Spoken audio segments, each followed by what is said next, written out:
Et donc j'espère que certains d'entre vous se souviendront de quelques mots que je vais dire ici et qu'ils leur seront utiles pour naviguer dans les eaux difficiles qui s'annoncent.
Je vous remercie de votre invitation. C'est toujours pour moi un grand honneur d'être ici, à intervalles réguliers. C'est aussi une grande émotion, parce que je n'ai pas étudié ici, j'ai étudié dans l'autre école. J'ai enseigné ici, et je ne retrouve jamais ces locaux sans beaucoup de joie et d'émotion.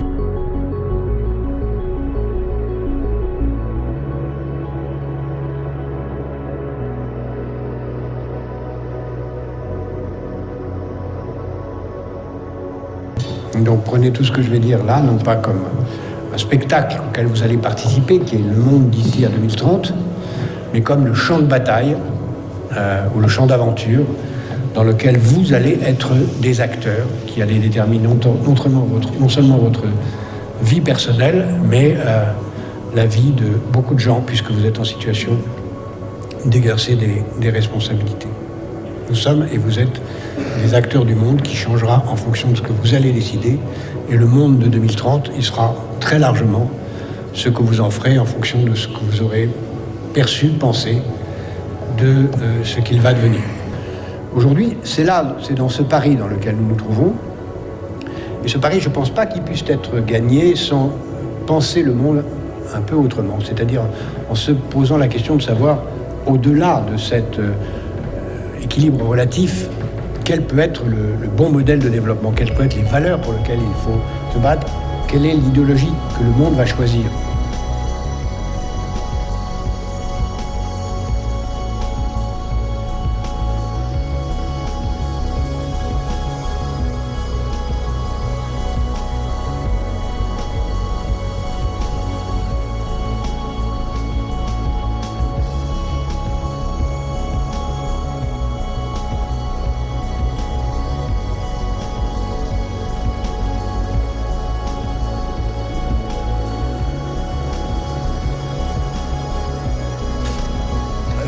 Et c'est peut-être le plus difficile, dans l'opposition entre l'individualisme et l'altruisme. Non pas l'altruisme boy scout, mais l'altruisme tel qu'il est en train de surgir comme la réponse rationnelle aux contradictions de nos sociétés.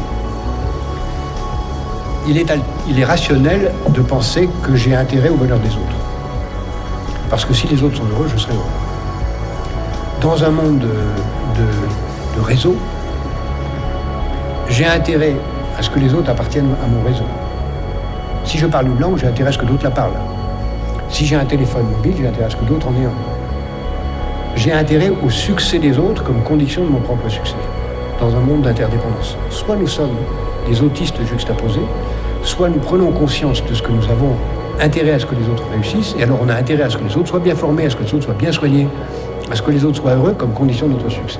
Et ça nous fait entrer dans un monde où nous avons intérêt au succès des générations suivantes, nous avons intérêt au succès de nos voisins, nous avons intérêt rationnel à cela, sans compter le fait qu'on peut, idéalement, trouver aussi du plaisir au sourire, au bonheur des autres. Qui est d'ailleurs le cas d'un commerçant qui trouve du plaisir et aussi de l'intérêt à ce que ses clients soient contents.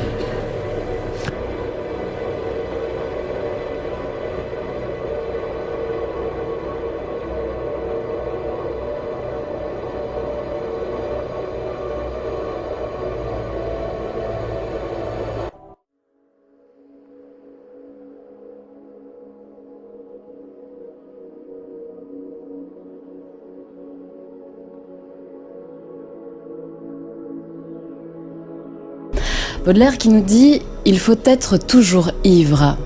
Tout est là. C'est l'unique question.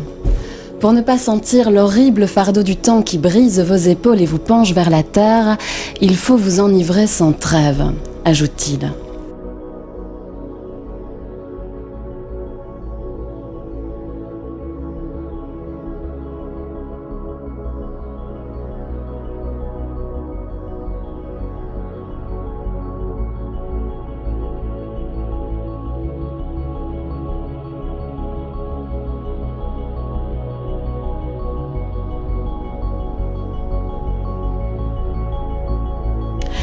Alors, et si ensemble, on décidait, on osait s'enivrer de rêves? Et si on osait rêver d'une société qui ne se construit pas dans le rejet de l'autre, de l'altérité? Alors, bien sûr, j'ai appris à ne pas confondre rêve et fantasme. Mais est-ce que ça relèverait vraiment du fantasme d'imaginer une société où le vivre ensemble ne se contenterait pas d'être une notion? Un concept vide, un outil de communication politique pour endormir les consciences face au mieux à notre silence coupable, au pire à notre complicité muette dans l'abandon de toute une partie de la population.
Et je pense que c'est ça la grande bataille idéologique qui détermine tout maintenant.